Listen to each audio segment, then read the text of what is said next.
Hello friends, welcome to my channel. দেখো, একটা বাঁধাকপি, এটা একটু বাঁধাকপির তরকারি। চলো দেখি এটা দিয়ে কী করা যায়।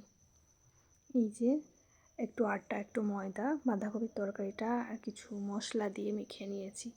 মশলা বলতে একটু ভাজা মশলা দিয়েছি, আর জিরে একটু, আপনাদের যেরকম ইচ্ছা, শুকনো লঙ্কা, একটু মৌরি এরকম দিয়ে, আর ওই বাঁধাকপির তরকারিটা দিয়ে খানিকটা আটা, খানিকটা ময়দা দিয়ে একটু গরম জল, অল্প অল্প অল্প অল্প করে গরম জল দিয়ে, নুন দিয়ে, একটু ময়াম দিয়ে, সাদা তেল তো দিয়ে ভালো করে মেখে নিয়েছি।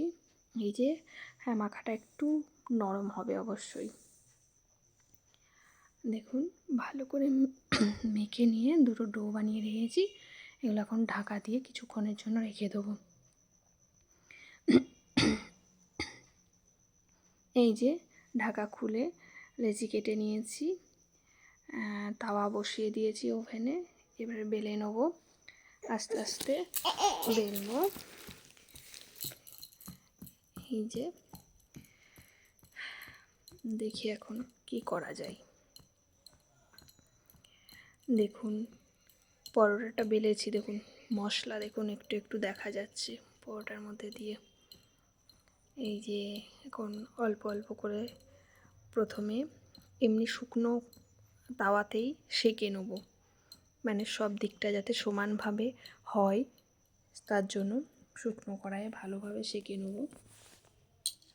পরোটাটাকে খুন্তি দিয়ে চেপে চেপে পুরো সাইডটা উল্টে পাল্টে সেঁকে নেব। এই পরোটাটা খেতে খুবই ভালো হয়। কেউ মনে করলে ঘিয়ে, এবং কেউ কেউ মানে যার যেমন ইচ্ছে সাদা তেল দিয়ে ভাজতে পারেন, কোনো অসুবিধা নেই।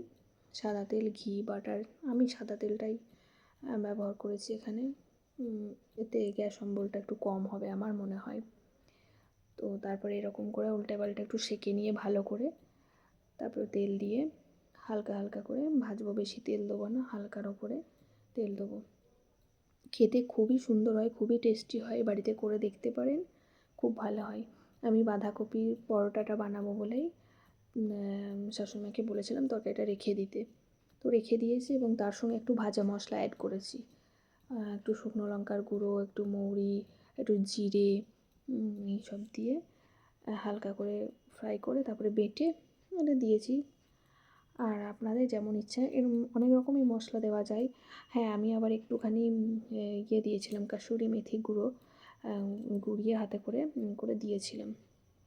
এই যে দেখুন কি সুন্দর দেখা যাচ্ছে পরোটার ওপর দিয়ে, দেখুন দেখতে খুব সুন্দর লাগছে। আরও একটা বেলে নিলাম। ব্যাস, এখানে আমার সমস্ত পরোটাগুলো সেঁকা হয়ে গেছে। ব্যাস, তাওয়া নামিয়ে দেবো এবার। দেখতে খুবই সুন্দর হয়েছে, খেতেও খুব ভালো হয়েছে। চাইলে দেখতে পারেন একবার করে। এই যে রেডি করে নিয়েছি একটু আলুর তরকারি, বাঁধাকপির তরকারির সঙ্গে মিষ্টি, পরোটা। কেমন লাগলো রেসিপিটা অবশ্যই জানাবেন, এবং বাড়িতে করে খেয়ে দেখবেন। ভালো লাগলে ভিডিওটি একটা লাইক করে দেবেন।